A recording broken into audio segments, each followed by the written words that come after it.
everyone, welcome back to my channel. It's Tropical Nova here, and today we're doing something a bit different. So, as you can see, I haven't got the Sims loaded. I've got my banner from YouTube and Twitch instead up. Now, this is just a cover to do the intro. But a couple of videos ago, I mentioned that I was writing a book, or in my case, a couple of books, and I procrastinate between two because that's how my mind works and I can't do it in chronological order. Now, I know one of my subscribers would love this video because we're going to be going on to one of my books today. But if you do like this type of video and you want to see more of it, or you want to see some more Sims action or other gameplay action, hit that subscribe button down below and maybe like this video as well to see more of this in the future. Anyway, getting into the video. This is one of my books, the one that I've got most progress on, and it's called The Truth of the Haslams. Now, as a British person, I would say a synopsis, but some people call it the blurb. So it's a bit on the back of the book. So I'll start off by telling you that it's not on this document here yet because of it not being in chronological order. Anyway, Haslam. It's the family name, but what really happened back in the 1980s? My father, Alfie Haslam, didn't have an easy life growing up, neither did his twin. Some may say it was full of adventures and life on the edge. Others may say it was torturous, unforgiving. If only he knew the truth that I know now, maybe his life would have been so different. Maybe my dad would have seen... Fuck. Hang on, I messed up. I'm really sorry, wait. I'm going to start again. Oh, the synopsis, I'm really sorry. I misread a bit. I read the same line twice. I'm sorry. We'll start that again. Haslam. It's the family name, but what really happened back in the 1980s? My father, Alfie Haslam, didn't have an easy life growing up, neither did his twin. Some may say it was full of adventures and life on the edge. Others may say it was torturous, unforgiving. If only he knew the truth that I know now, maybe his life would have been different. My dad wanted to write a book, but he was never able to, so I've made it my quest to write this book into the depths of the truth of the Haslams. Now, that synopsis links in to the title, also doesn't give too much away with it, but what I'm thinking there's a content warning here. So, content warning, guys. Today will contain some violence, swearing, child death, kidnapping, and even torture. Kidnapping is today, but torture is going to probably be in about today. How do you not know what torture is? This is the problem with my spelling. Is there an R there instead? I know that word. We'll go with that. But I'm trying to make this funny, so I've put it as the author of the book, I have researched the truth and the tragic end of each Haslam. Here is a quick content warning. This book will contain violence, swearing, child death, kidnapping, and torture. Oh, you're still here? Okay, don't say I didn't warn you. What I'm thinking is if I read a bit, and then we, depending on time, can get on and write some. Because I've got some, but I've also just noticed, if I quickly go down here, this is the chapter I'm currently working on, chapter 18. Formatting's all over the place. I wrote a bit more, but I don't know where it went, so yay, go me. Yeah, and I then had to carry on a physical copy, so I'm now missing a section, so I have to rewrite that, so. But we won't do that today, because I can't remember what really happened, so I'll do that off camera. Anyway, let's start reading. The Truth of the Haslams. Prologue. When your whole world is crumbling down without your knowledge, is there anything you can do? You can't stop it if you're unaware of the cause. Loss is normally associated with death, but does it count if the person is taken away from you?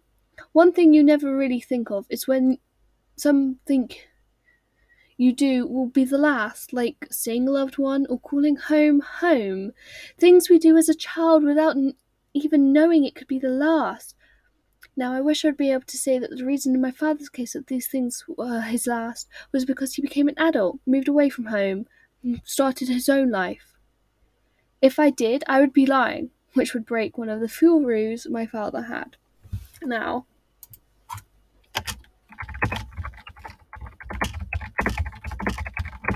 I've gone and said other things that aren't in here, so we'll be editing as we go along.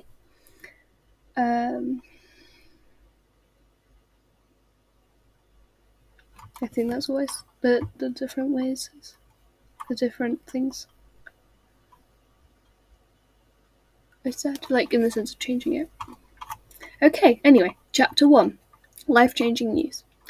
On the 7th of October, a year and 3 rough months after the arrival of the third child of the Haslam family, their parents up to the necks. Hang on, this doesn't make sense. This helps by reading it aloud. It helps. I know it's probably going to be very jumpy and I'm really sorry.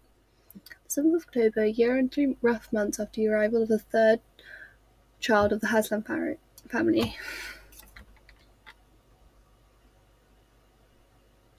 And their parents up to their necks in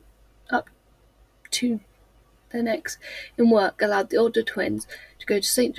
Justin as long as they took Sophia with them. Yeah, that works, I think.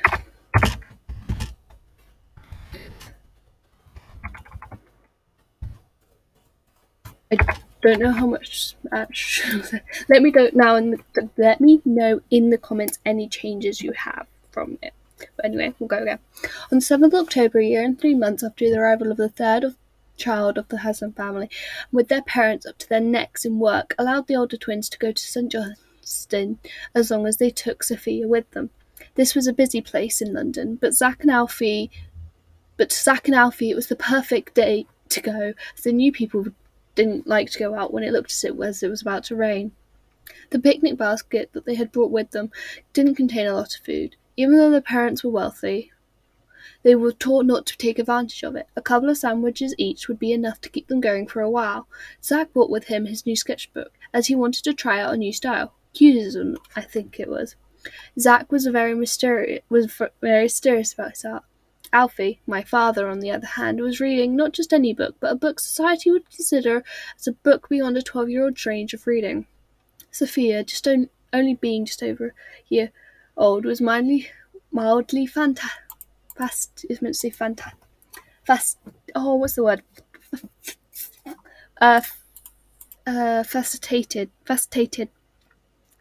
like drawn to. Fascinated. I'll change that later because I can't think of the word. By butterflies that were pollinating flowers in one of the gardens.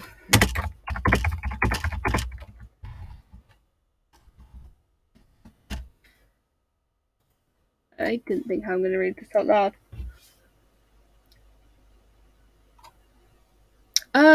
You know what we like? We like Google Translate, so we'll just copy it in. My wallpaper. Google Translate. Now, obviously, this is in English. It's switch music. Google. Welsh, great. Basically, Sophia only being a year older will obviously get letters mixed around sometimes, but it is a certain. It's like a coded English. What's it called? It's like TY. Google come up with the answer. I just need to keep a Google page open. Like 3 times easier if I just kept a Google page open. TY. Here it is. I can't say this either. But it's the ability to read a paragraph like this one despite the words being jumbled up.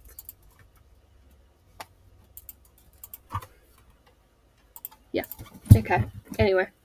Sophia squeaked at Zach, pointing to the butterfly's wings. As Zach turned a fresh page in his sketchbook, Alfie said, "Sophia, would you like to know something cool about butterflies?" Immediately, Sophia nodded, letting Alfie carry on. Butterflies' wings are actually clear, and the colours and patterns you receive from them are made from the reflection on tiny scales covering the wings. Alfie was going to continue, but then a cold gust of wind brushed the tops of the children's soldiers. Alfie turned towards Zack and Sophia. Zack and Sophia. Just as he changed that "and" to a comma. Just as he opened his mouth to speak, he spotted something coming up the derelict stairs into the courtyard. By the time Zack and Sophia had turned their heads, what Alfie had spotted had taken the form of a figure. As the figure came closer, it became a blurry man in a suit. That blurry man in a suit took a couple more steps before he scratched his forehead. I'm actually going to change that to wiped his forehead, because with a hanky, we'll just change it with cloth. There we go. Sorry, things are falling apart over here. Wiped. Because he obviously sort of sweating. I'm changing it now. I now just have to go through and change all the scraps to wiped, because that's what it was. I changed my mind because I do that often. Anyway, wiped his forehead with a cloth. The twins only knew one man who wiped their forehead like that. Mr. Otto. Don't worry, he's not too much. Now, this fact here, butterflies' wings are actually clear, is true. We'll open translate again. Before we do that, we'll Control-C that. There you go. Oh, why does it always do French to English? I'm English, darling. Hypoglycemia. That's what it is. Anyway, what colour? You can probably colour are butterflies. I think this is just a random fact I found, and I was like, oh, let me include this. What colour? Let's see, the male. Oh, wait.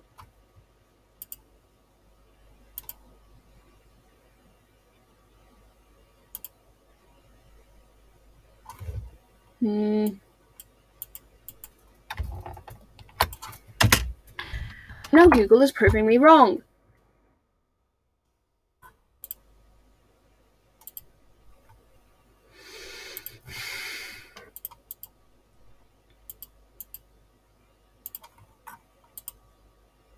Okay, Google's now proving me wrong, but it's true. I can't remember where I found it, but it's true. Anyway, to page 6. Mr. Otto worked at the bank, and the twins had seen him multiple times before when passing or going in with their father.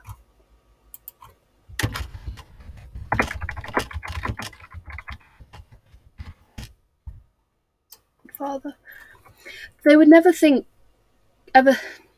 ever think that he would come to them with news of what he did that day. With news of what he did that day. Which he did that day. Okay, what do we want? Through his distracting forehead, through all him. Oh, I don't know how to rephrase the sentence. Great, go, woohoo!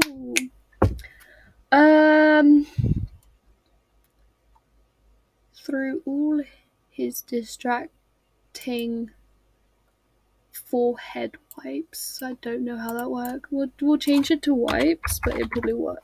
Wipes. He was able to say to his Haslams, there you all are. I've been searching all over town for you three. I have some news for you all. Bad news, I'm sorry to say. Your parents have been reported missing, and it's believed that they have been taken. I'm sorry. I know it's all... I said taken. I'm going to change that to kidnapped, even though they're not. Yeah, as I said, that kidnapping would appear in this. Yeah. I'm sorry. I know it's all unexpected. The police told me to tell you that they're working as hard as they can to find the guilty party. Sophia no longer had. Oh, fascination. There's the correct spelling.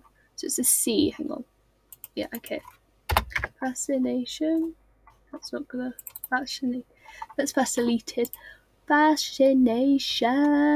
There it is. I'll just Control C it. Control C is such a powerful tool for me. Fascinated. There we go. Fascinated. There we go. Got it. Had no longer had any fascination. Why is such a simple word so hard to say? Of butterflies. What happened now? Yeah, I have that thingy where I can read anyway. But it's basically saying what happens now. But unlike other young children, Sophia had learned. See, and entering it in here. Try Molossia. Now I know that you've probably searched that up and found that it's a principle where readers are able to understand and jumble up what. How come Sophia can speak it? Well, at a younger age, Sophia had found a piece of paper with all the jumbled words up on it. The next thing her parents knew, she was speaking it. Concerned, of course, they'd taken to a nearby surgery. To the nearby surgery. I don't know what it's called in other countries, but like the nearby surgery is the GP's surgery. GP. Which is a general practitioner for all of you who don't know. Surprisingly, there have been other cases like this, meaning only a few people can understand her. Luckily, after a few tries, her brothers can now, and happy to translate her. Oh, hang on. Sorry about that, I had a call. Anyway, where was I? Yeah. I don't know if this is real in real life. As I said, it is a fictional book. It's supposed to be fictional, but it is based off a few true facts here and there. And also, I know I said at the beginning it's 1980s, but it's not the 1980s that we know. Did I put 1980? No, it's 1984, guys, by the way. Right, anyway. Alfie stepped in and translated for Mr. Otto. What my sister means is what happens to us now. That's a very important question. Your parents made it very clear that if something happened to them, your new guardian would be the closest living relative. Mr. Otto answered, the question we all had in our heads, but only Sophia was able to get the words out and ask, even if it was in her own way.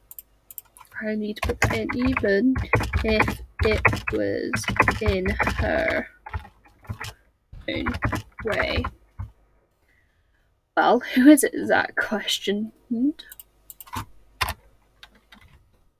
Otto as if they were in an interrogation room? Well, I haven't fully figured that out yet. Who is who? Mr. Cotto?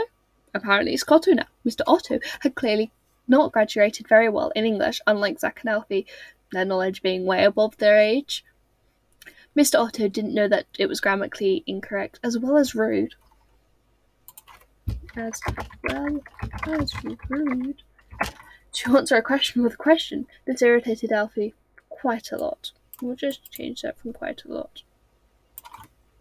Quite a lot. And he was unable to keep it to himself. Mr. Otto is not only incredibly rude, but incredibly grammatically incorrect to answer a question with another question. Although you may have partly answered Zach's questions, I will answer yours. I normally don't have my glasses on. So, I don't normally have my glasses on unless I'm reading. As for Zach, he always wears his glasses. Glasses time! Woohoo! Anyway, before Mr. Otto had finished another wipe of his forehead, swipe it now. Let alone thank Alfie for setting him clear. Sophia wanted to know things and couldn't wait any longer, so burst out with, where are we going then? You say you don't... Okay, this is the bit that doesn't really work is you say you don't know. If it's a 3-letter word, it's really hard to do. Try and look the thingy on it. So you don't know who our next guardian is. But also, it helps with the fact of translation because part of it is in English, so people know it is actually English. You say you don't know who our next guardian is, and you haven't told us where we're going. Such a useful bankman. As before, Mr. Otto looked hopefully at the older children that one of them would translate what seemed to be a question that he couldn't quite understand. It's like these tiny little words that add a bit more depth to the story, which I need to know by. I don't know why it's not there in the first place, but no need for a side glance or anything. It seemed like Zach and Alfie already knew who was going to translate. What Sophia means is where we're going to stay until you find out who our next guardian is. My wife and I are happy enough to house you tonight, and tomorrow, if your guardian is still not found, you can come to the bank with me and help with the search. It's getting late now. Let's head back to my house. Let's head back to my house. Grudgingly, Alfie picked up Sophia and started to follow Mr. Otto, while Zach picked up his artwork and the picnic basket, following Mr. Otto to his car. Mr. Otto had made his wife seem the most welcoming person he knew on the car journey back to his house. The thing is, you can't always trust a banker to know what they're talking about. Chapter 2, it's really low. Why is that really low? Can I zoom out? How do I zoom out? I don't know how to zoom out. Here we go. A bit much. These are just meant to be in the middle. There we go. Also helps with formatting here. So we can zoom back in. I've changed it. There used to be a tick where if you clicked here, it would go back to 100%. Obviously, that's not it. Anyway, chapter 2 of the Otto household. At the door, they were met with a woman who was a tad on the left side, wearing an uncoordinated outfit of a pink blouse and a medium-length green shirt. Before Alfie got to say hello or introduce him and his siblings, they were shaking hands with a girl who seemed only a year or two younger than themselves. Hi, it's very nice to meet you. I'm Corey, and over there is my brother Josh. Older brother, who can introduce himself, Josh interrupted, a voice deeper than the twins. As he made his way to the door, he continued, Please ignore my younger sis. Sometimes she can't keep her thoughts to herself, but then most can't at her age. I'm guessing you two are the same. You look about her age. Zach was very annoyed at this, but at the same time, he knew that if he responded, he would have shown Josh that he can't keep his mouth shut.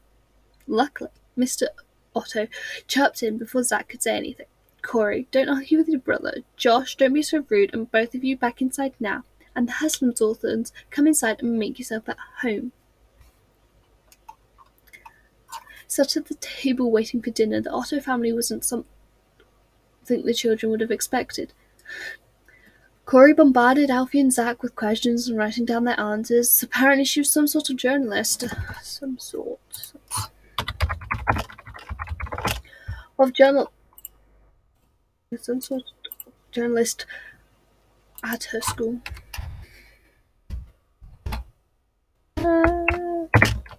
Yeah, as I said, it'll be very stop-go. Right? No, it's writing. And then answering her questions would give her an extra credit. After around the 100th question she asked, Zach intervened as he was fed up, and especially as he knew that Alfie didn't really know how to say no.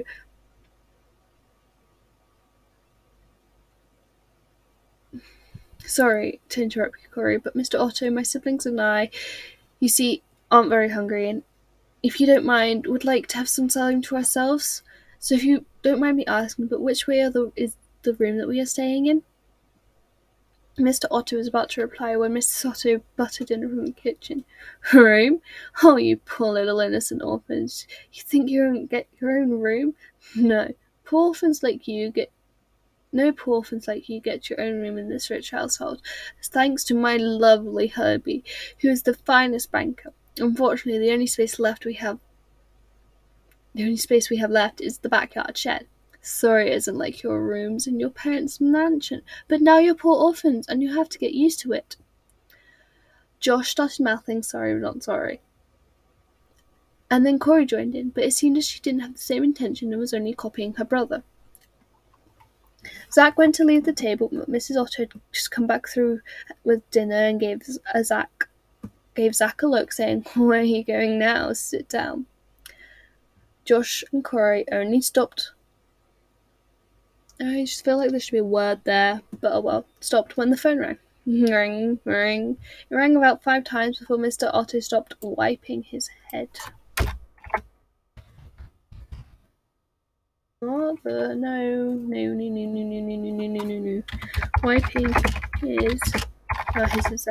Wiping his forehead and got up to answer. When Alfie looked back at his dinner, he caught a glimpse of Josh's eye. "What are you staring at, you freak?"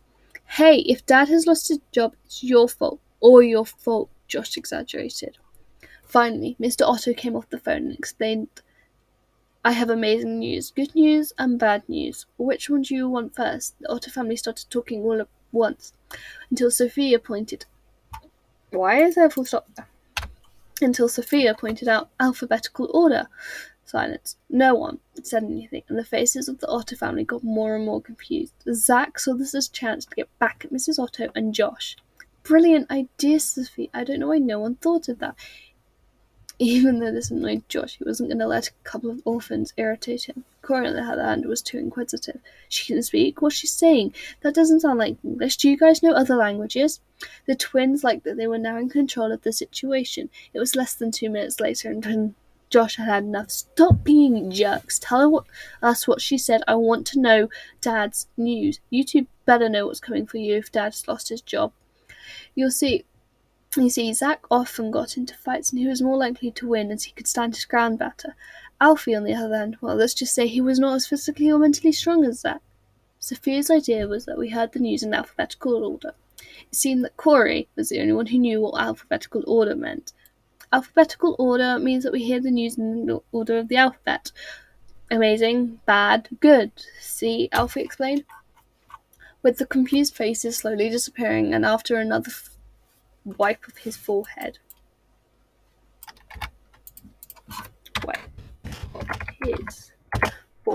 Mr. Otto told everyone his news. Whip. Now Mr. Otto told everyone his news. Okay, so the amazing news is that I got the promotion I was after. Meaning we can finally be refurbishing the backyard shed. Cheers came from the rest of the family. Bad news is that the Haslams guardian is not in the country currently. Corey was at it again with the question, "Does that mean they're staying here?" Corey didn't mean to sound so rude. Her only intention was to make new friends. "Corey, if you let me finish, sweetie, you wouldn't have to ask your question. Now, the good news is that you 3 have been offered a place at Oakville School." No, I'm not going to scream that out because this other family member said to him. "No, that's where I go," Josh screamed. I'm surprised the corner shop didn't hear him. "At least I get to go home to a lovely warm house and family," Josh teased. "May I continue, son?" That should be on the line below because I just did the same voice. I know my voices seem similar but less likely. "May I continue, son?" "Thank you. As soon as your new guardian has come back from their holiday, you will be in his hands." Sophia's face dropped. "School? 2 more years at least before I'm old enough for nursery." Once again, the Otto family, well, almost the whole Otto family, Josh was now in a sulk, looked hopeful at Zach and Alfie to translate the language in which they don't understand. "You go, Al," Zach said, with a certain plead in his voice. "Fine, but stop calling me Al, you know I don't like it." Unknown to the twins, they'd just given a weakness to somebody listening. "Mr. Otto, isn't Sophia a little young for school?" This made Mr. Otto think a lot. And it... trying to...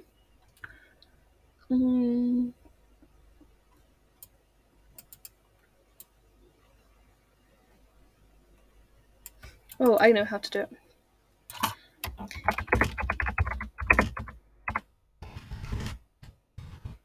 Almost went through whole pack. I was going to say a whole pack of tissues, but that's a bit waste.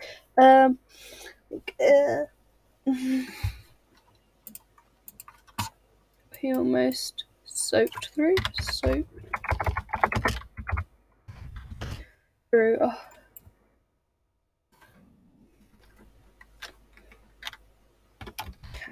Handkerchief.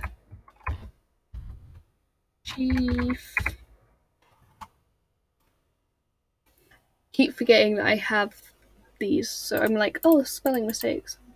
Clean is worse than. Eventually, Mr. Otter answered Sophia's question.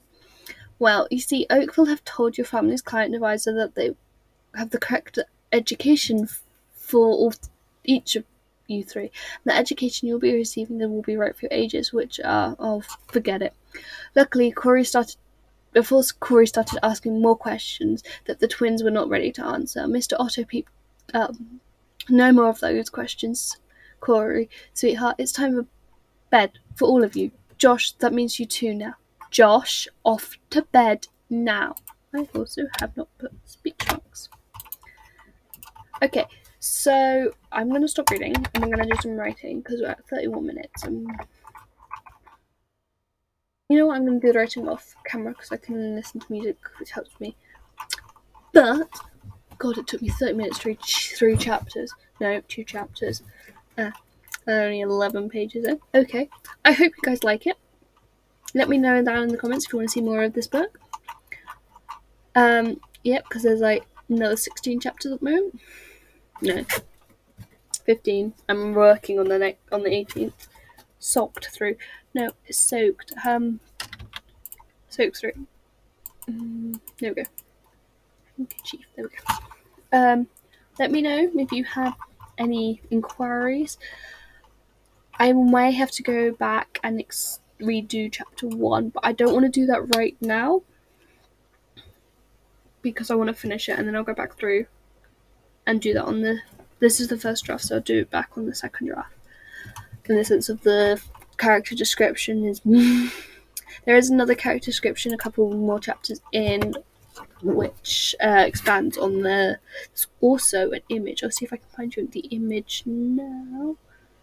That one should be in here.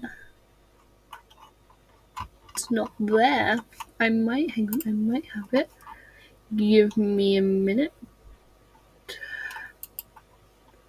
It's not going to be in that one. It's going to be here.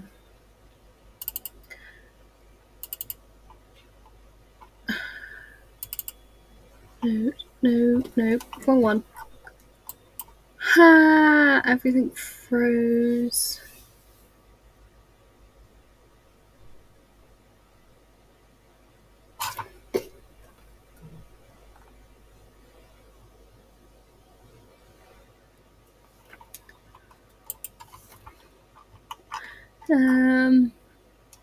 Let's go. What's that? No, that's one of the other characters. Oopsie. Might be in this one. What's this one? No, I don't have permission for that one. Great. So no, I don't have it, but I'll find it for the next one. But anyway, thank you all for watching and listening.